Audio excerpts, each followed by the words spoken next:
Well, thank you very much for inviting me. I'm always happy to talk about penguins and have an excuse to share some of my photos.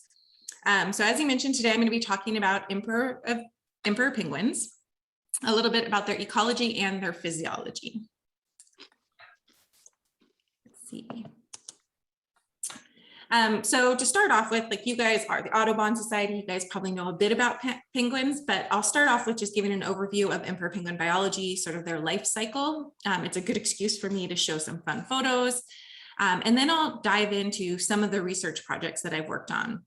So the first project I worked on was at Cape Washington, where we were studying their diving physiology. So trying to understand how they could dive as deep as they do and for as long as they do, and also to learn more about their foraging ecology. And then I'm going to talk about a project that's ongoing. So we went down in 2018 and then have had a couple of years of COVID delays. And the plan is, although ICE is not cooperating as much as we would like, is to go down next month again for our final season. And then just talk a little bit about what the future looks like for emperor penguins. So I'll start off kind of broad. There are 18 different species of penguins. All of them are found in the Southern Hemisphere. Not all in the Antarctic. So the furthest north is the Galapagos penguin, found in the Galapagos Islands. They range in size. So for birds, they're quite large, but the smallest one is 1.5 kilos. And then the largest is about 40 kilos. So they range from about 3 pounds to 80 or 90 pounds. So quite a big range and a wide distribution. Penguins are flightless aquatic birds. And I kind of started out by studying marine mammals. So one of the things that I really think is great, or why I enjoy working with penguins so much, is by kind of comparing how these two very different groups of animals have evolved some kind of similar adaptations to survive in the marine environment. And one of them is streamlining. So here you can see a typical flighted bird. They're very well designed for flight, efficient flight, most species. And then if you look at the emperor penguin, it's like a little torpedo, kind of it's designed to reduce drag in the ocean. Penguins in general are larger than their terrestrial counterparts, especially the emperor penguin. This can be really important, especially for the species that live in cold water, for being able to maintain their body temperature. They have modified feathers that help to keep them warm in cold oceans. And also what's pretty unusual for birds is that they can have a blubber layer. And they can rely on this blubber layer to keep warm, but also to be an energy store when they're fasting. So today I'm just going to be talking about emperor penguins. This is probably my favorite photo I took a few years ago when we went out during whiteout conditions, but the penguins didn't seem to mind. Emperor penguins have a circumpolar distribution. So basically that means they're found all around the Antarctic. In one of the more recent surveys, they have identified 54 colonies. So we really didn't actually know where all the colonies were or have a good population count until less than 10 years ago. And that's because people started to realize we can use the high quality satellite images to identify guano stains where the penguin colonies are. And so kind of using this technology, 54 different colonies have been identified.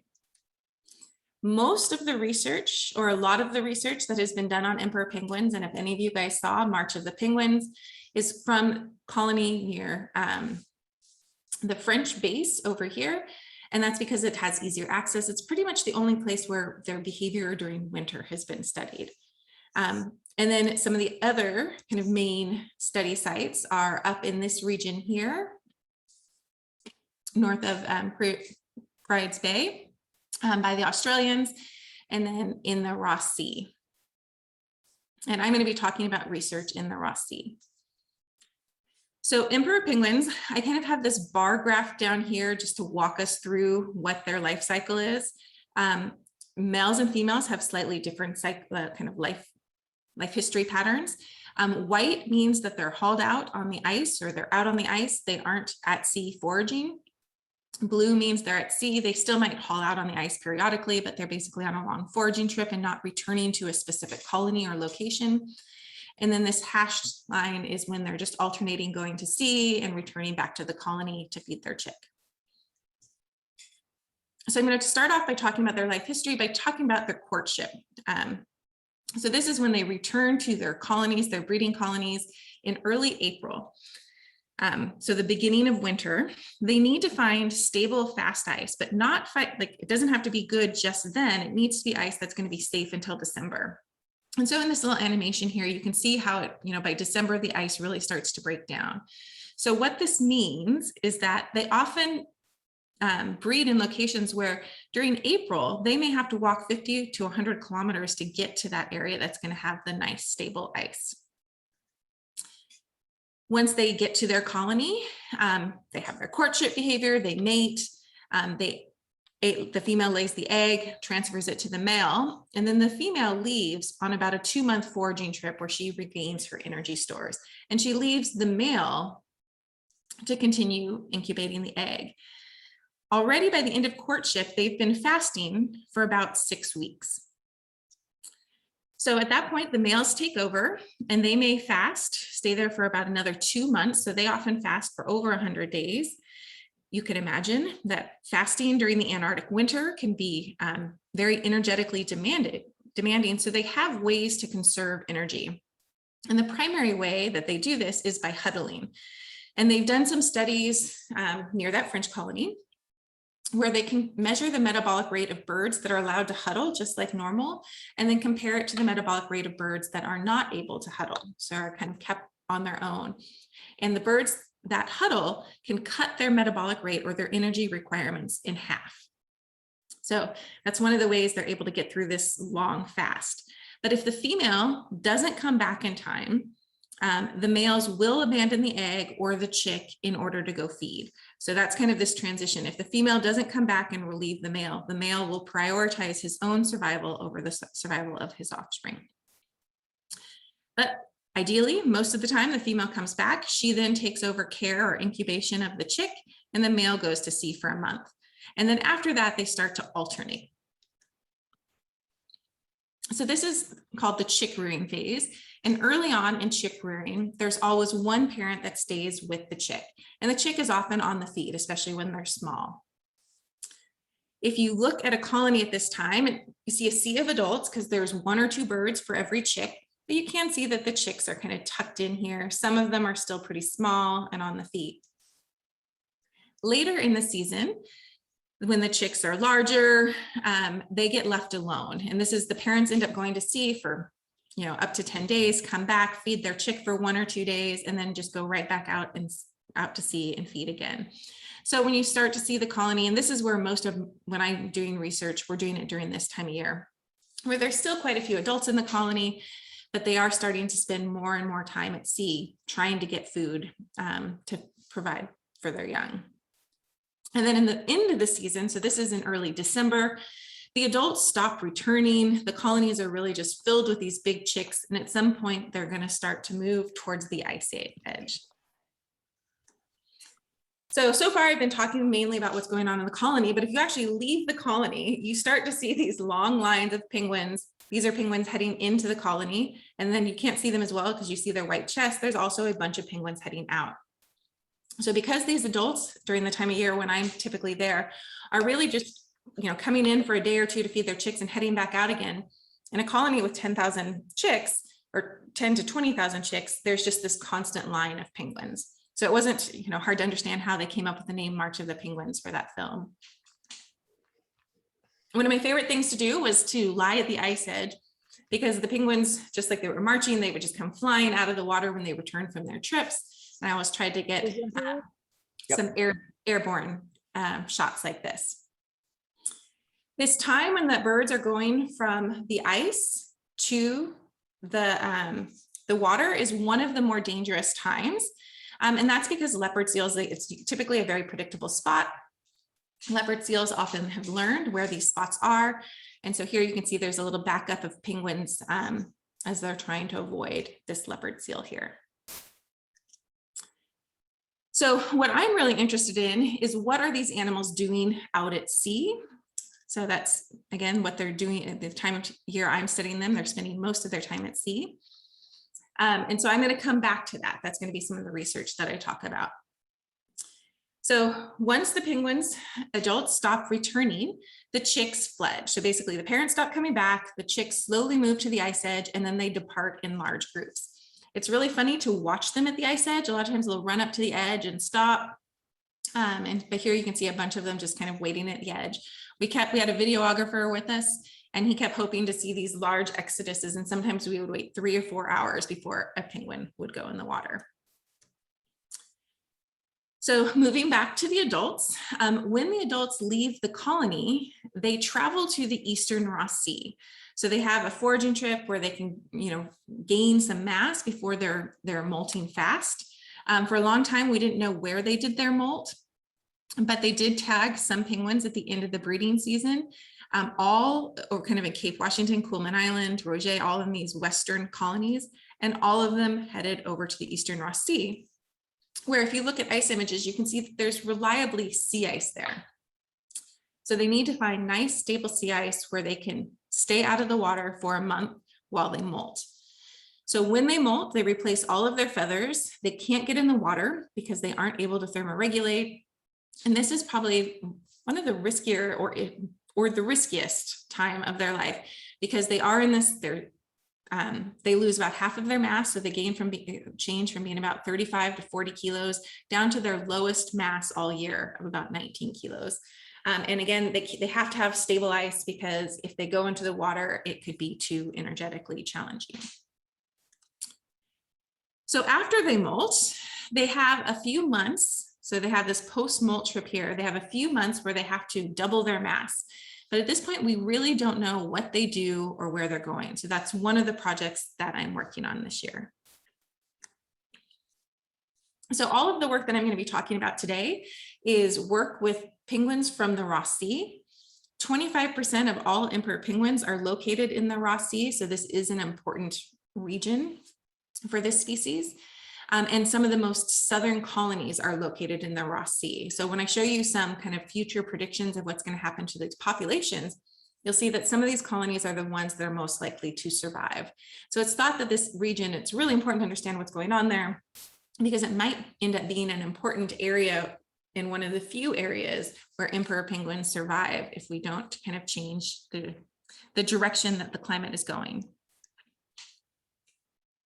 So the goals of our research, first I'm going to talk about what we did in the Western Ross Sea, is learning about how do they dive. So emperor penguins can dive they routinely dive over 10 minutes. They can dive for up to 30 minutes. They dive very deep. How are they able to do this? And then also to understand, okay, clearly they're diving deep for a reason. What is their foraging ecology? What are they eating? And what regions are important? So if we are going to try to protect some regions or areas, or we want to better predict how they're going to respond to climate change, we need to know more about their foraging ecology and their habitat use. And then I'm going to talk about some work that we are going to do in the Eastern Ross Sea. So we're going to go over to that region where we know they molt and try to tag them and learn what are they doing after that molt. So the reason that it is so important that we get this information is the climate is changing. And this is kind of the prediction of what is going to happen to emperor penguins if we don't make changes. So if we just continue going as we are, and we don't have kind of follow any of the goals of the Paris agreements, basically emperor penguins are going to be extinct in 80 years. So here you can see over most of the kind of more northern colonies, they are all extinct or basically extinct, won't have enough genetic diversity. The only places where they may survive are, or they're predicted to kind of survive, are in these really southern colonies. So it's important for us to understand, well, one, it's important for us to try to make changes so the scenario doesn't get this bad, but it's also really important for us to understand kind of what they're doing in this area so we can make sure that at least these refuge areas stay pristine. There's a lot we don't know about emperor penguins. So even though we know that they're a charismatic species and there's a lot of interest in them, they're very hard to study. They're hard to count. With the new satellite imagery that has become a little bit better. They have large population fluctuations, but we don't know if that's a single population or a colony is not doing well that year, or if they're just changing where they breed. And that's because they all look alike. Putting flipper bands on them has been known to decrease their life expectancy. So it's really hard to follow individuals over time. We basically get counts at different colonies, and this is 4 of the largest colonies in the Ross Sea. So you can see in 2008, the 2 biggest colonies were Cape Washington and Coleman Island. But in 2012, when we did aerial surveys, Cape Washington was much smaller, but Cape Coleman was a lot bigger. So is that because the birds have just changed? Maybe they went to Cape Washington and the conditions weren't great, so they went somewhere else? Or are these different birds? Is there a question? Just if there is, just let me know. And Dr. McDonald, just a reminder to everyone to try and keep their mics muted. Thank you. It's easy for all of us to forget after we've been doing this for 2 years that everyone's listening, but mute your mic. I often forget to turn mine on. That's probably the most common thing I get. Your mic, you're still muted. So now I'm going to get into some of the specifics. So the first project where I worked with emperor penguins was when I was a postdoctoral researcher, and I was working with Dr. Paul Panganis studying the physiological ecology of emperor penguins. So I'll also show you a little bit. For me, part of the fun of going to Antarctica is the travel and kind of the experiences.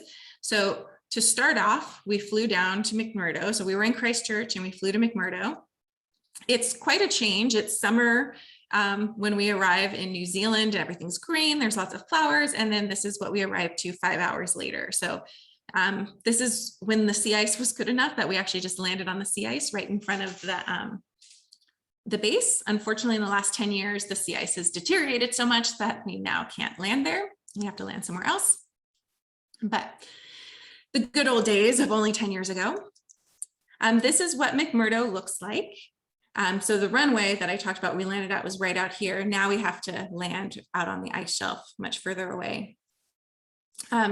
It's kind of like a typical mining town. It's not necessarily that pretty. So I'm happy that I get to spend most of my time at a field camp, but we have dorms and a science building. And then a lot of this is just facilities to support our science. One of the first things you have to do is before they're willing to drop us off on the sea ice, a 2-hour flight away, we have to get some training. Learn how to set up tents on the ice, build snow walls, kind of deal with potential emergency situations. So this was my first night camping in the Antarctic.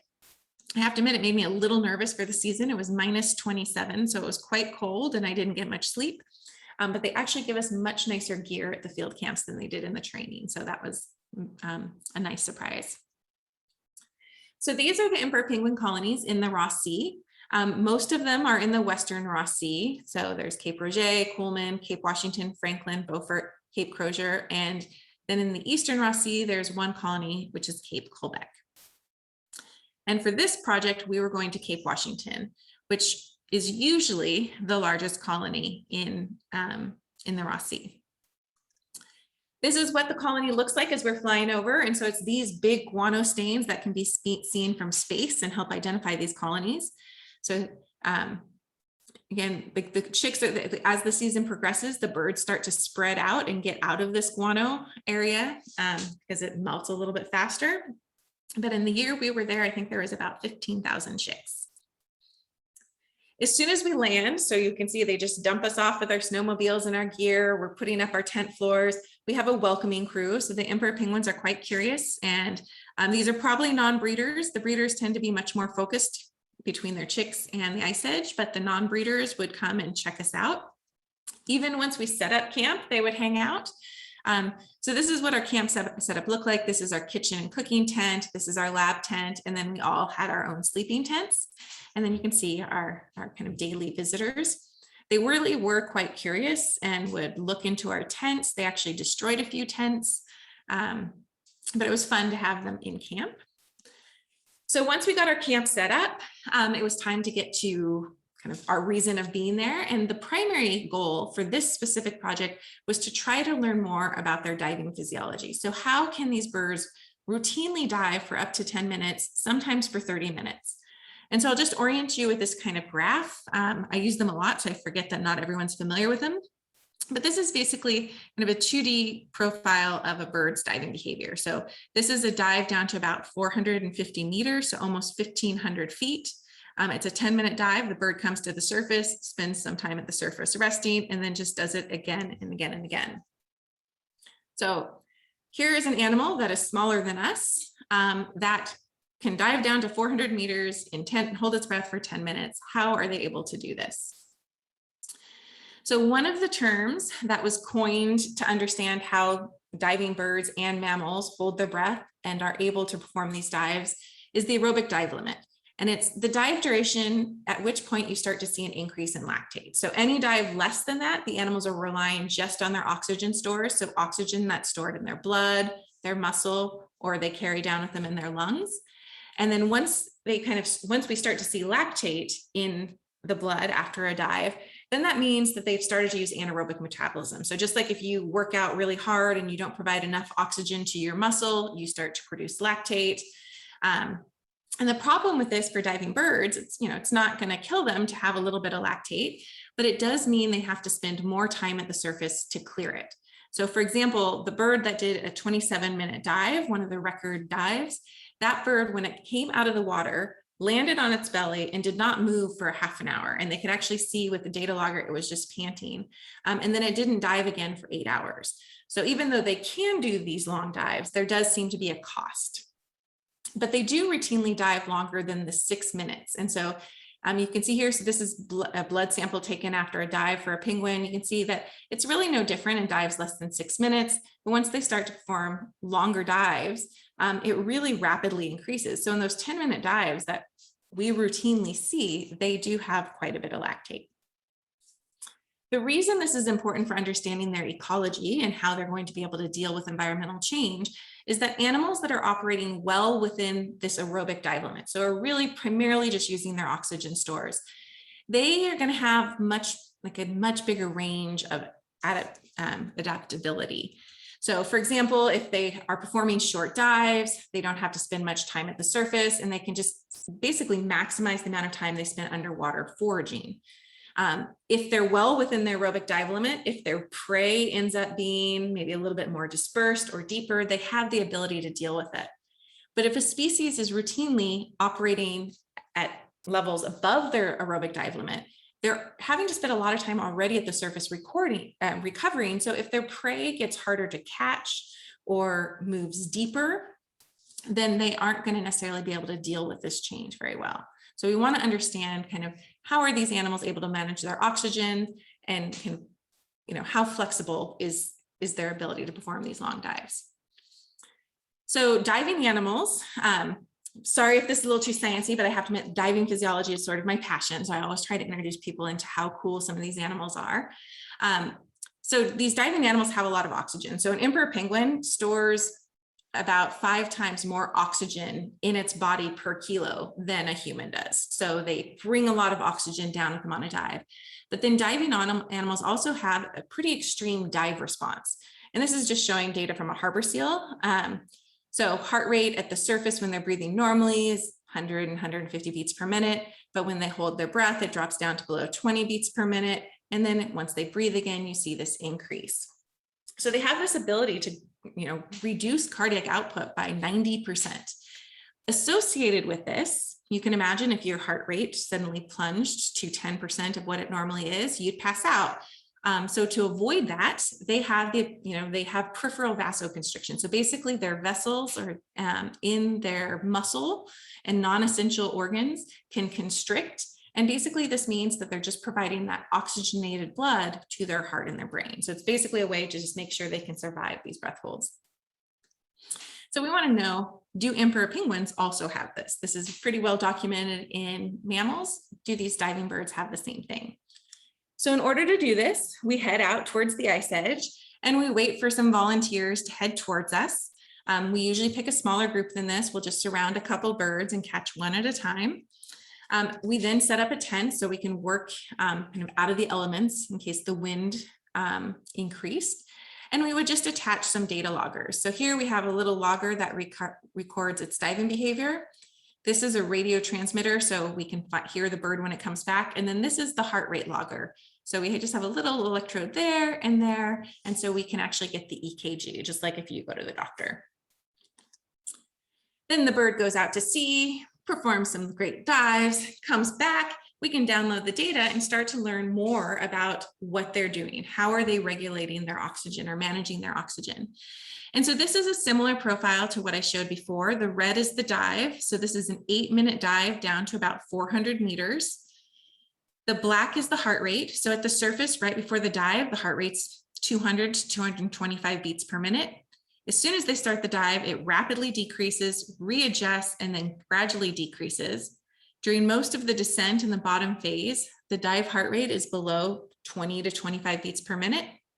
And then it starts to increase as the animal ascends, and then you get to this irregular period. And just because I think it helps sometimes to, sorry, my computer's jumping ahead, my mouse, to hear kind of what these changes are, we have some recordings. So I think you guys should be able to hear this. I'll make sure my volume is high.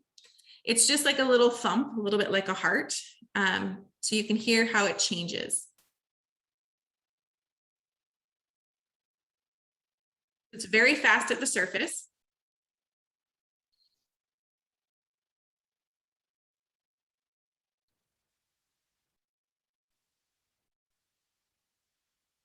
So you heard that very rapid decrease that is kind of shown in the beginning, and now it's readjusting. So we'll stop there, and then we'll go to so you can hear how slow it can get.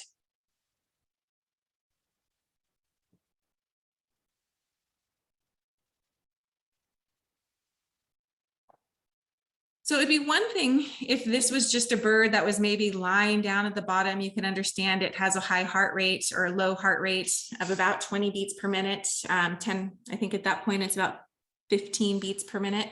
But what's really amazing is that this is an actively exercising bird. So just like we go running, this bird is swimming. So while it is exercising underwater, holding its breath, it has a heart rate of about 15 beats per minute. And then one of the other interesting things is this irregular heartbeat that we see. This would, if you had a heartbeat rate like this, your doctors would be freaking out. But this is pretty common in diving animals, that as they start their ascent, you hear this very irregular heartbeat pattern.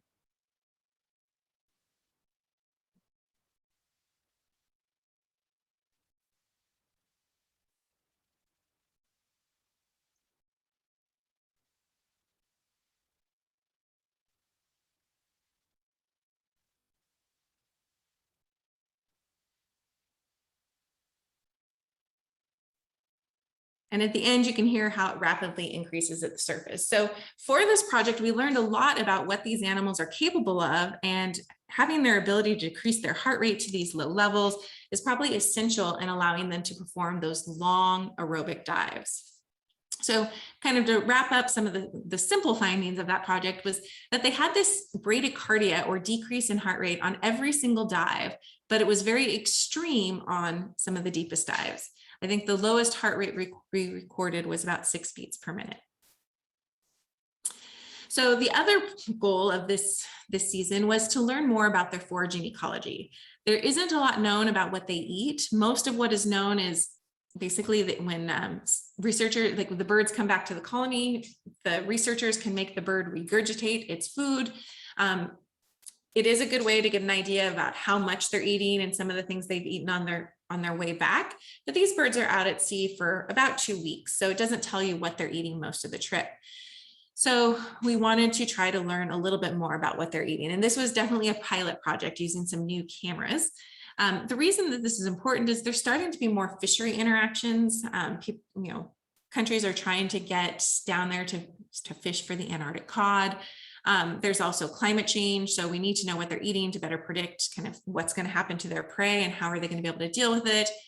And basically knowing what they're eating and where they're going and how much they need can help us predict how their population is going to respond to these challenges. So again, we caught the birds just like before, but now instead of heart rate recorder, we have a little camera. This was provided by or made by the creator of the Critter Cam from National Geographic.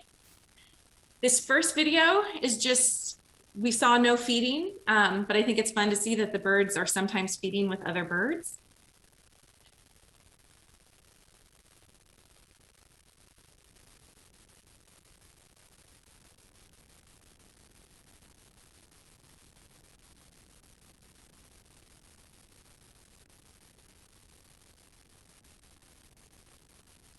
bubble trails. It's been proposed that that is potentially important for kind of masking or making it harder to figure out where the bird is to avoid predation, but not 100% sure why they make those little bubble trails. And in the second video, I actually cut together a couple different pieces. The cameras weren't quite good enough for us to figure out exactly what they're eating, but we can see that they're eating small prey, probably some type of krill.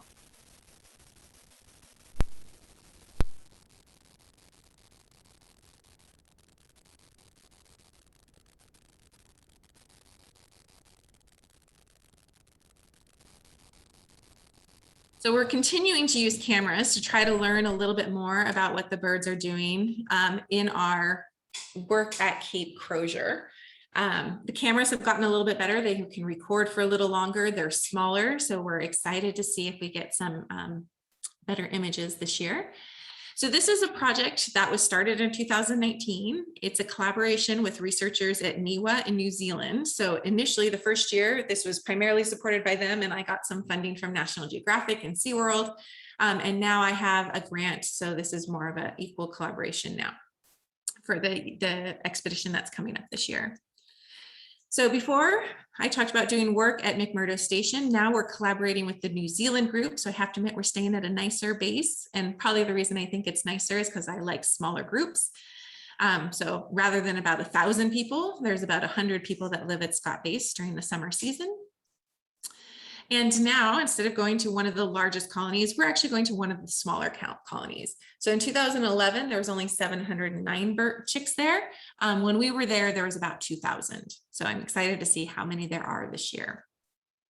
So this project is part of a program called Ross Ramp, which is a very big program that out of New Zealand that is monitoring the Ross Sea Marine Protected Area. So not that long ago, the Ross Sea was designated as a marine protected area. And so the goal of this project is there's oceanography, there's people studying prey, predators, trying to get kind of baseline measurements of what are the conditions in this MPA at the beginning of this, of when it was created, and then hopefully developing some tools to see how well it's actually working in the future.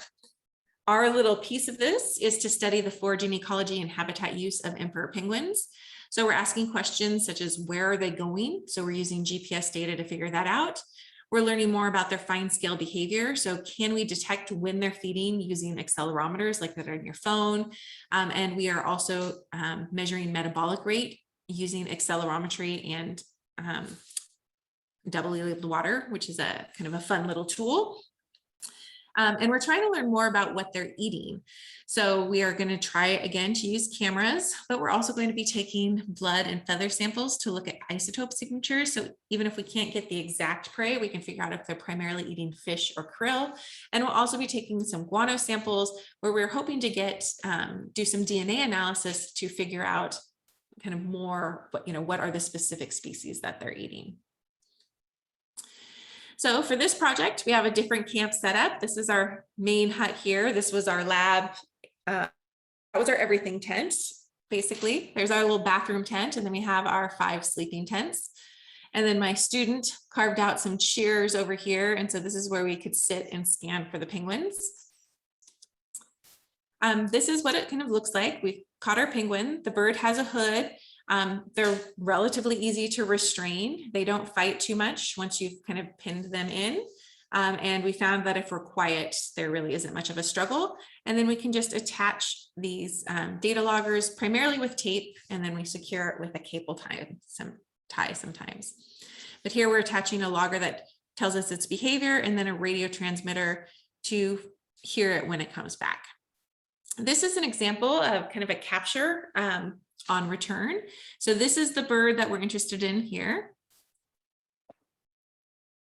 So it jumps ahead, but this is the bird we're interested in. Usually they aren't as good of a parent as this one is, and it doesn't stick with its chick as well. So we're really trying to kind of isolate the bird from the chick to the best of our ability.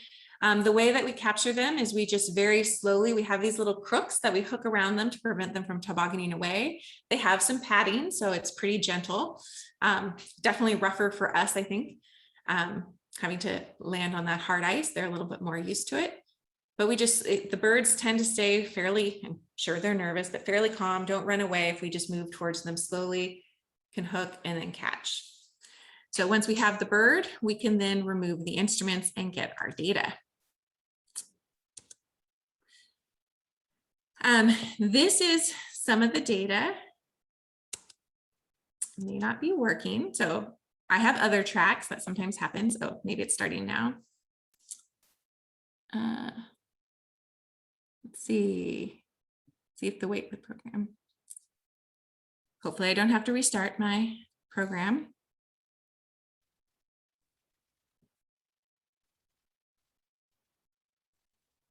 Here. I guess I will restart it. Sorry, guys. But I won't try to make that video.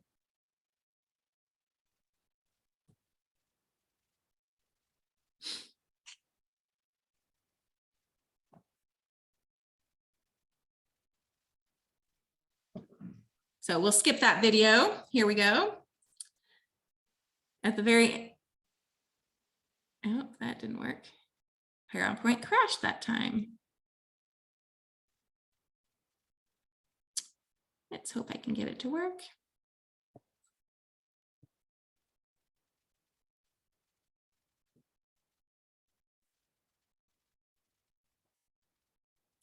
I'm just going to skip that slide since it seems to be problematic. Okay, I don't know what's going on. Let me try it one more time. Otherwise, we might have to end there. See what's going on. My computer has not done this before, so this is a new one.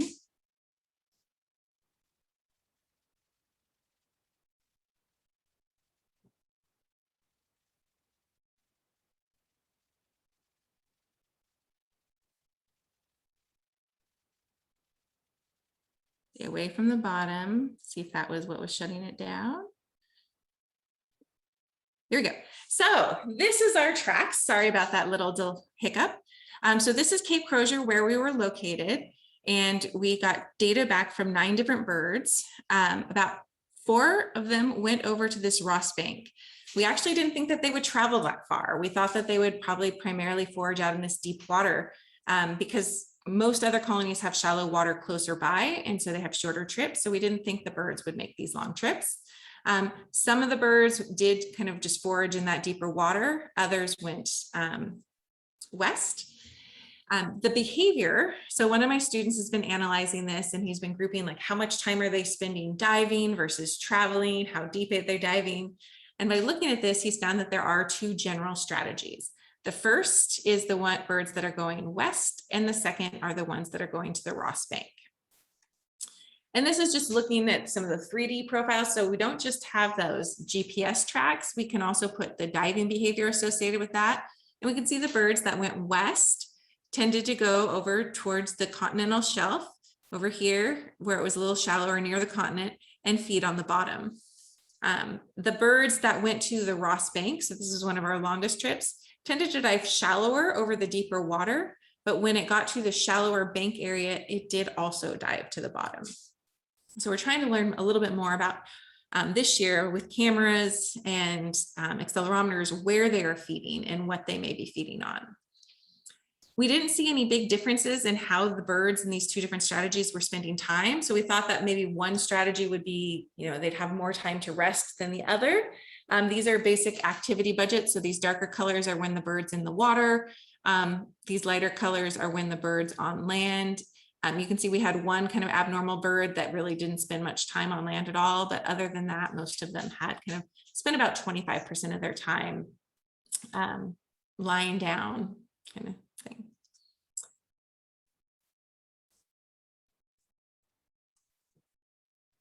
So the next part, and I'm just going to talk about this briefly because we haven't really done it yet, is trying to learn more about what they're doing after their molts. So I have an NSF project that is kind of finishing up that work that we started in 2019, but we are also going back down to the Antarctic in January and February to go to this area, the Eastern Ross Sea, and tag birds after they molt. And we're going to be instrumenting them with data loggers that does measure their diving behavior, and it transmits their location and their diving behavior to a satellite. So we can, once we have, glue these onto the birds will be out there collecting data for 6 months up to a year. And we're hoping to see kind of what do they do after they molt and what colonies they go to, and also learn a little bit more about what are they doing at their colonies in the winter. So we're excited to learn more about what they do after the molt. To do this, we are going on a ship. So we'll be flying down to McMurdo again, getting on a ship, and then heading out to that Eastern Ross Sea region. We look for birds that are just kind of hanging out on the ice after they've molted. This is from a trip in 2013 where we were doing something similar. And then once we find them, we just attach these satellite transmitting data loggers to them and let them go. So the whole procedure takes about 20 minutes, and then they're out collecting data for us for about 6 months. And then the tags molt off during the next molt. So less than a year later. So I just want to end. Hopefully, like, if you guys invite me back again, I'll have more data about some of these more recent projects, what we're doing this year. But I just want to end a little bit with what's projected to happen with emperor penguins and why it is important that we really do start, or why I feel like it's important we start making some changes to kind of stop the rapid change in climate. This is the figure that I showed you earlier. So this is kind of what's predicted for emperor penguins if we don't make any changes. But I would like to think that that's not what we're going to do, and it can be a lot more optimistic. So this is if we kind of follow the Paris Agreement and strive for only a 2-degree increase. You can see that really the Ross Sea and the area over here, the southernmost colonies, they're not at risk. They have a good chance of surviving. And you can see there is a lot more kind of endangered and vulnerable colonies, but not nearly as many extinct. And if we go with the only allowing a 1.5, like making changes, so that's kind of the level that we get at, you can see that the penguins have a lot, their ice conditions are much more conducive to them surviving. So it's one of those things, when I looked at this image, it's a little depressing, but I do think we're moving in the right direction, and hopefully we'll end up somewhere in this area. One of the things, like a lot of these predictions are based solely on ice conditions. So if there's bad ice, there's nowhere for the birds to breed. But I do like to end with kind of, well, I guess I'll get to that next. I won't end with that yet. So basically the climate is changing. We still need to learn a lot more. So like I said, all of these models are just predicting which colonies will survive based on ice, not necessarily what's happening with the prey. So we see that even when conditions are stable in the Ross Sea, we see these large population fluctuations.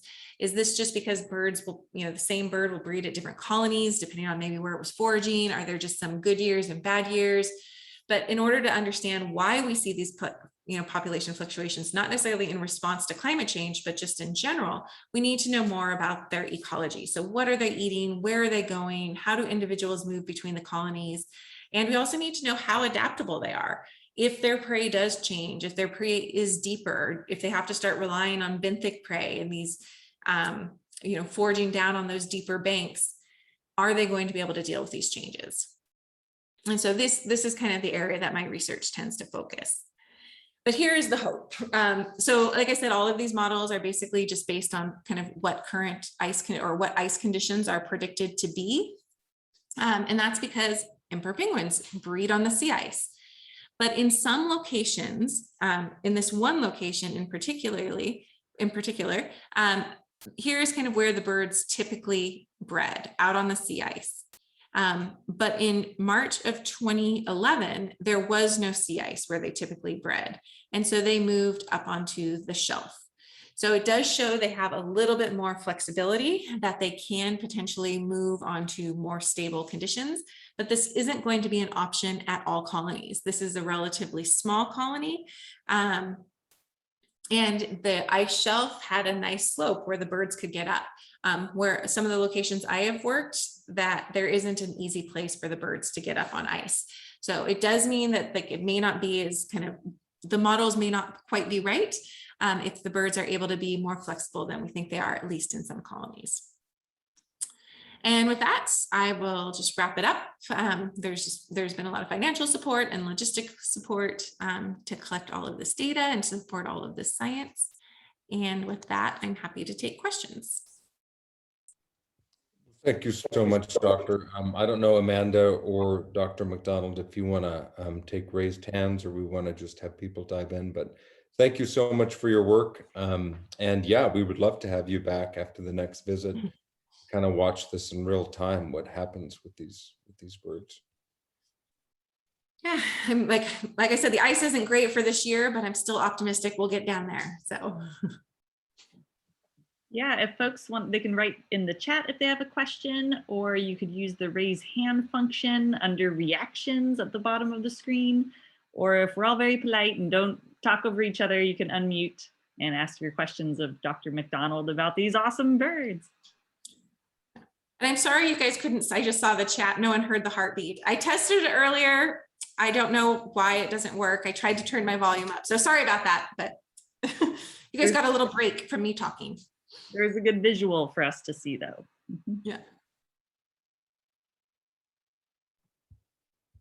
Okay. Well, hey, real quick, I've got a couple questions. I was gonna let other folks go, but have you heard Dr. McDonald about MODIS towers? And is that something that makes any sense for monitoring emperor penguins? So MODIS towers, are those kind of like the cell phone tower, like kind of a base station? Yeah. Doing a full tracker on the bird and they check in with the different towers as they migrate past. Yeah, so some of that stuff doesn't work just because the climate is so severe there, and the colonies are out on sea ice, and the sea ice goes away every year. So like you could potentially do it seasonally, but it is harder. But like one of the things they've done at Adelie at Cape Crozier where we work is there the birds breed on land. And again, they don't do it during the winter, but they have a much more kind of concentrated breeding season, but they have some of their kind of sub colonies they've put fencing around. And so the birds are pit tagged and there's only one way into those nests. And when they walk over it, they're weighed. So they get their weight coming into the colony and going out. And so they get a lot of that great data. But again, because they're on sea ice, there's not really a good way. Like the Cape Crozier is one of the few places I think something like that could work, where you could lay down like a strip that they have to cross. And so you could potentially pit tag a lot of birds. And so I think that might be one way if you just pit tagged a lot of birds, but I still think you'd have to go and set it up seasonally. So you'd still miss like the early season, and you could probably only get data for about 2 months while the ice conditions were good, because it just goes away every year. So you can't have anything that permanent. There is a German group that I think they work at a relatively small colony, and I think they're trying to get like a robot that comes in and do a little bit more, and they might be able to get to some of the colonies at different times of the year. So that kind of stuff has definitely been thought of, but it's hard to do just because of the extreme conditions. Yeah, that environment's so harsh. Well, it looks like Hugh's got a more practical sort of question in the chat. He's asking, what happens to the human waste in the bathroom tent? Pack it in, pack it out, I imagine. Yep. Yeah. We have nice little buckets with toilet seats that we put on them, and everything. Yeah. Everything just gets flown out with a helicopter at the end of the season. Awesome. One more question from me, the aerobic dive limit concept and everything, does that translate to like all of our local seabirds? Like, you know, I mean, they don't dive maybe as deep, maybe the common murres, they go pretty deep, but the lowering of the heart rate as they dive, but then also things getting out of reach, I imagine is a cause for, you know, our seasonal crashes around here where food doesn't seem to be available, but the fishermen are saying there's stuff out there, but the pelicans are, you know, showing up in high numbers at the rehab centers. Just how does it translate to our local birds? I think it definitely would translate. Like I have to admit, common murres are a species that I am very interested. I would love to measure heart rate and tag them because they do really deep dives. But even on their deep dives, they're relatively short. So like we have a dive response. So like that's one of the labs I do with my students, where I have them dunk their face in a bunch of cold water. Some of them freak out and I don't have the typical dive response. But like for me, if I stick my head in a bucket of cold water, my heart rate will go into the 40s, sometimes the upper 30s. So it is something that all mammals have, and most likely most birds also have to some extent, but it's probably not as extreme as, like that response is not as going to be as extreme as in the penguins. Just like ours is not as extreme as in marine mammals. But I do think the same limit. And so one of the, a lot of the birds may not have, because they don't have to hold their breath, they probably don't have high levels of myoglobin, or they don't have high levels of myoglobin. So emperor penguins for a bird have a lot of myoglobin in their muscle. And so that means they can store a lot of oxygen in their muscle. So they are designed to be able to do that, but the same principle of like, if they run out of oxygen, like that is going to determine how deep they can dive and how long they can hold their breath. It looks like, yeah, Marley's got one in the chat here. It says, do they eat everything from krill to larger fish? If fish, do you know what species? Are there any other studies tracking the status of Antarctic fish species? So they primarily eat in the Ross Sea region, the crystal krill. So that's and silverfish, Plurigramma. So those are the two primary items that have been found in their diet in that region.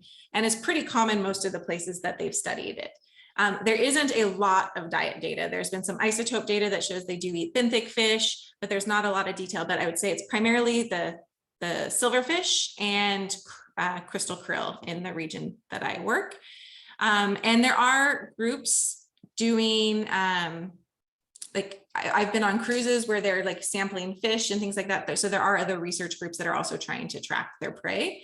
And a lot of times there's actually a group that we're collaborating with that's down there that's working with penguins, that they actually are putting gliders out in the Ross Sea this year. And so we're hoping to share our data with that group to try to get a better idea of kind of where the prey is and what are some of the conditions. Are gliders the like ROVs or the UAVs? Yep. Like, oh, okay, just checking. Yeah, so it's a different funded project, but they're doing some work with adeles and whales, and they're collecting, like they have these AOVs that are hopefully going to do some like prey tracking, like kind of acoustics to see where the prey are.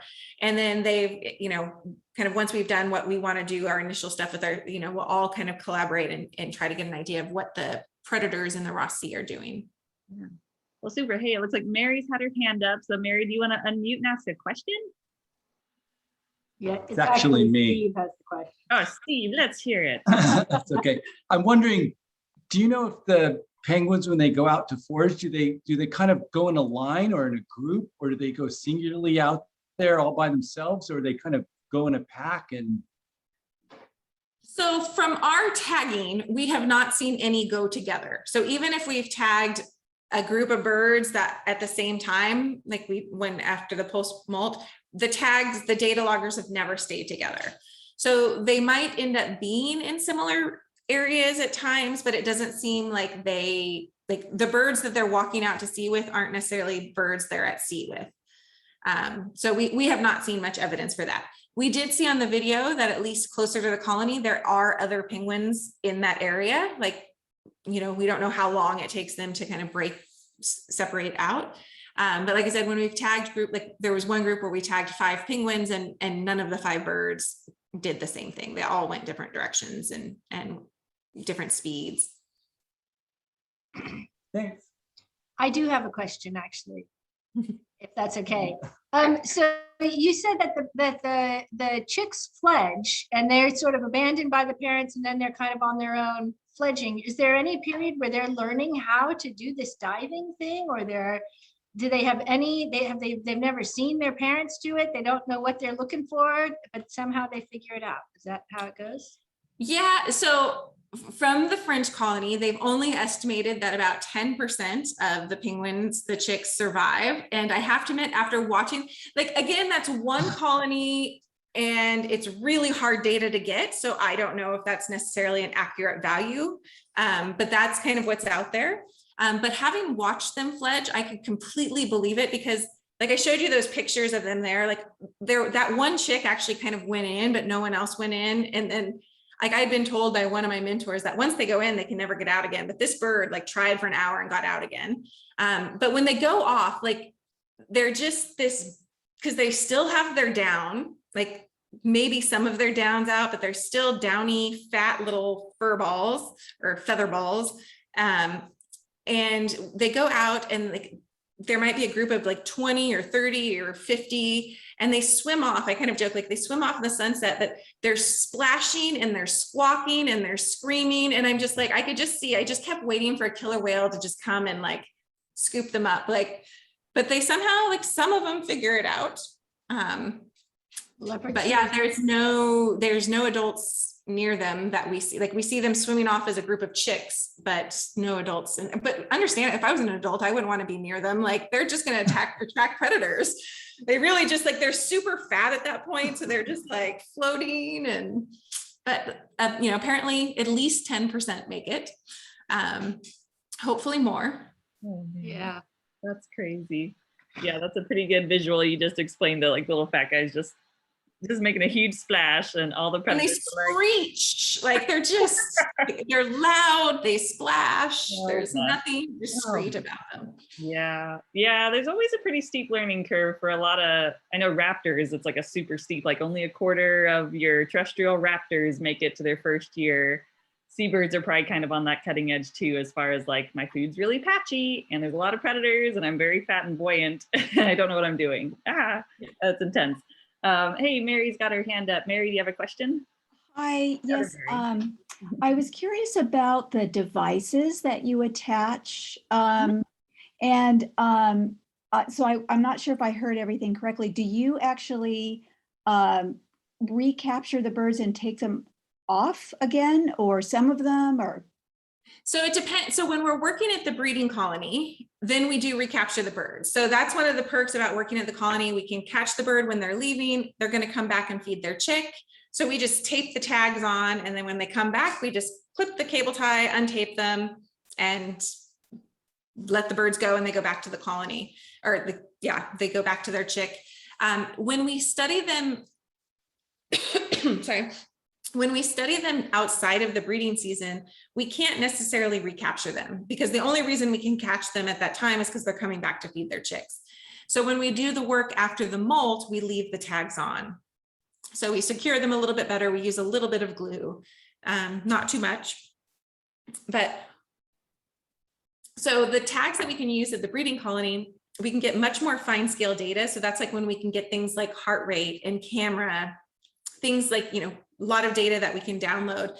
The tags that we use that are going to just transmit via satellite, we only get like basic data, like how deep the dive was, how long the dive was. We can't get imagery or all of that kind of stuff. It can't be transmitted via satellite. So we're able to get different types of data with the different types of tags. Okay, thank you. Awesome. Any other questions? We've had a lot of good ones here. I like the video where I think it was the footage, might have been the footage of you hugging the penguin, capturing the penguin, but in the background there was another penguin kind of waddling off, a smaller one. Are those usually adeles that are kind of loitering in the background, or who else? Chin straps? We do, like, so the colony, Cape Crozier, where we work, there are a lot of adeles. So Cape Washington, there wasn't, like later in the season, we had some probably non-breeders come check out the colony. But Cape Crozier is, like, we're on the sea ice, but on the land is, I think, one of the largest Adele, like 100,000 adeles. So it's very likely that an adele was scurrying by in the background. Yeah, he looked like he was like really hauling, his little wings are up. Yeah, no. And that time of year is when they're first coming. So like the emperor penguins, as they're in late chick rearing, the adeles are just starting to arrive. And I had never seen anything like that. Like there was just, you'd look out towards the ice edge and there are just like thousands of birds coming in every day. That's amazing. Jane put in our chat here asking about, is sea ice loss, climate change, the only anthropogenic threat to the penguins, or are there others? There are probably, well, there are some others, not all anthropogenic, but directly, I guess, but like HPAI, the highly pathogenic avian influenza, that has not reached Antarctica ever before. So in some ways, a lot of those birds, at least there, have been better off, but they do have some antibodies to show that the low pathogenic virus has gotten there.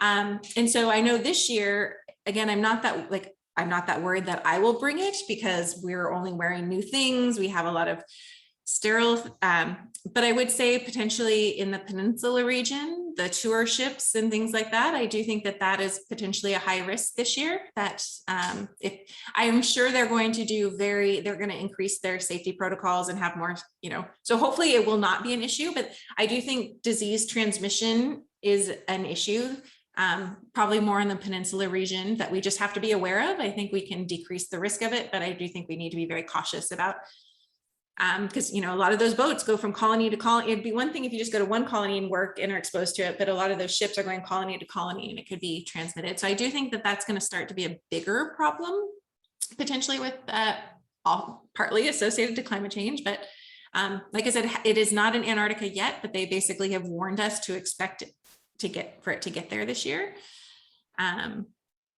So that's definitely one. At this point, like the sea ice loss is, it is a big one, because if they don't have sea ice, they can't breed.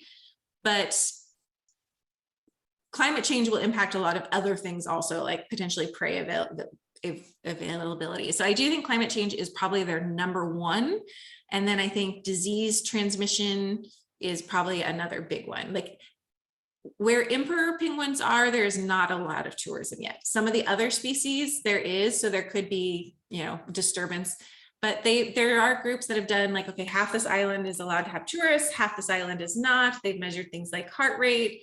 The birds seem to habituate to it, so it's not necessarily that detrimental if you kind of contain it. So, but human disturbance, if people don't handle visiting colonies responsibly, that could be a risk. But I do think the primary one facing them is not just sea ice loss, but climate change, because that can affect everything, their prey, their breeding grounds. Yeah, I wonder, I don't know if this was maybe what you were thinking about, Jane, but with the loss of sea ice and maybe more open sea, and you're talking about fisheries impacts, if more fishing fleets go down further, if there'll be some kind of like bycatch or, new conflicts with humans that we just, aren't happening yet. But once that sea ice goes away, I feel like this is going to be a thing in the Arctic as well, as that's just totally open to boats going back and forth. But yeah, thanks for that. The HPAI, I hadn't even thought of that. That's really spooky. Influenza, not good. Yeah, I have to admit, this year has been I keep joking that every week I get some bad news. Like first it was like, oh, we're going to decide whether you're going or not by September 28th because the sea ice is really bad this year. And then we get an email, HPAI is expected to get there this year. And I'm like, okay, we'll send down more PPE and masks and gear and bleach. And so we're ready. Well, best of luck. I hope you get to, do all your research goals and that the ice is stable and nothing terrible happens. Any final questions out there from our participants? If not, we might be wrapping this thing up. But thank you so much, Dr. McDonald. That was super, super duper. So impressed with your work, and I love all your great penguin pictures. They're so funny. I have a question. Oh, here we go. Hi there. Yes. Hi, I am Rosita. Hi, Rosita. So we are worried about global warming and all of that. And she showed a picture of like a large city on ice over there.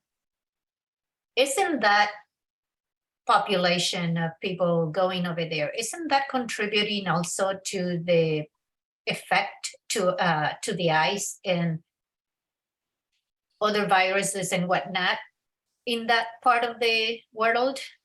I just feel like Antarctica has a lot of human intervention in there that may be affecting the ice as well.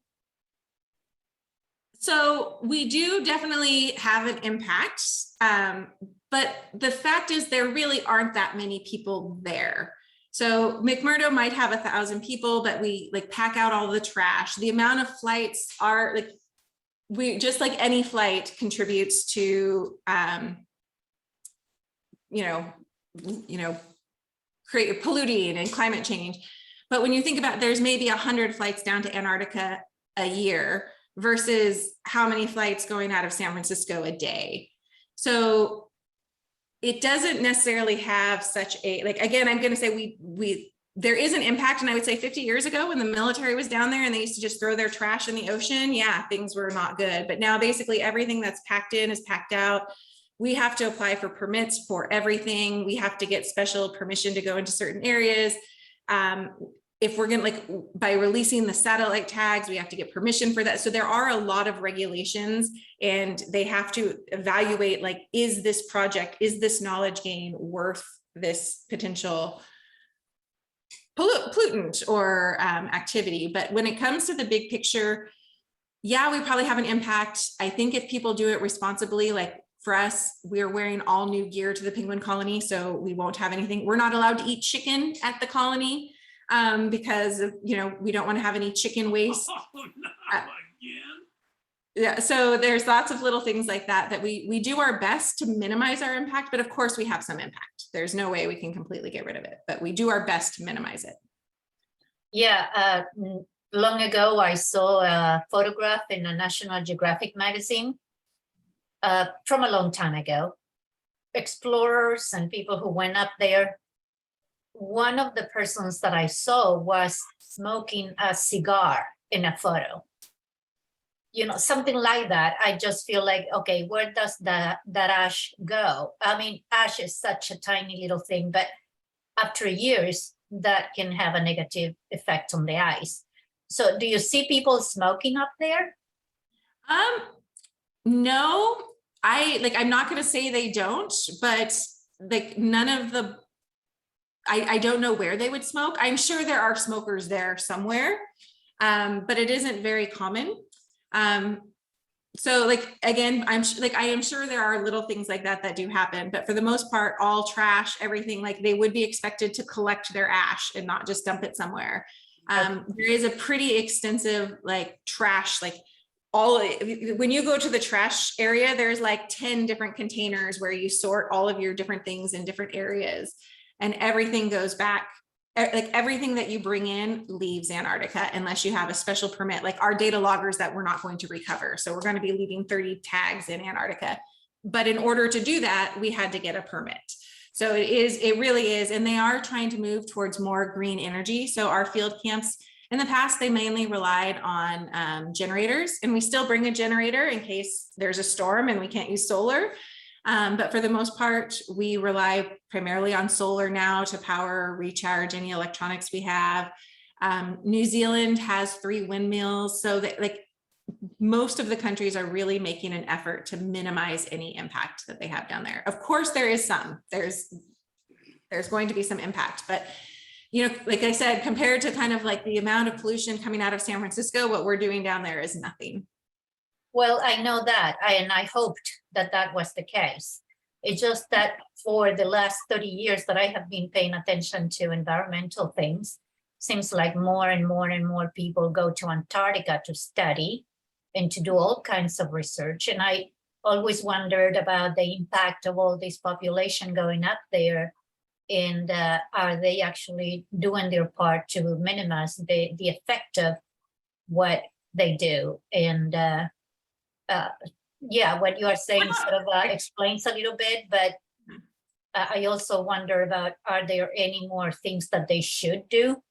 I have never been there, I don't know what it is, but I wouldn't say, yeah, compared to San Francisco. I think any place in the world compared to San Francisco will be, that is an extreme opposite. Isn't that a fair thing, a fair comparison? No, it is. But I would say like, it's not perfect, and they are doing like, the bases were built 50 years ago. So like NSF is funding to basically upgrade their base. So it's not perfect, but there is a move towards making it as efficient and as low impact as possible. Like New Zealand is completely rebuilding their base in the next 5 years. The US program is slowly rebuilding their base over probably the next 10 or 15 years with the goal of getting more, like more green, like make it so you don't, like everything's in one building, so you don't have as many heater, like just centralizing things. So central heat is easier, having windmills, so you're using the wind rather than, you know, fuel. So again, like I said, it's not perfect, but they are moving in a direction to minimize their impact as much as possible. That's such a good, actually a pretty good point to end on, I think, Dr. McDonald, where, you know, the impact, you know, there's a small impact that the researchers are doing for this important work, the rest of us need to really work hard to reduce our impacts so that it evens out. You know, we have a responsibility to do our parts here at home and locally. And yeah, drop in the bucket, you know, the impacts down in Antarctica from the researchers. So, but thank you so much for coming in and for the presentation. Folks are saying thank you in the chat. Thank you for your work. And thanks for presenting to us tonight, and best of luck on your trip here in a month. I hope everything goes smoothly. Yeah, thank you very much. It was great to speak with you, and have a good night. Yep, thank you. Well, have a Thanks good trip. everybody for joining in. Thanks, guys. See you next month in person. In person at the PG Museum. See you there, everyone.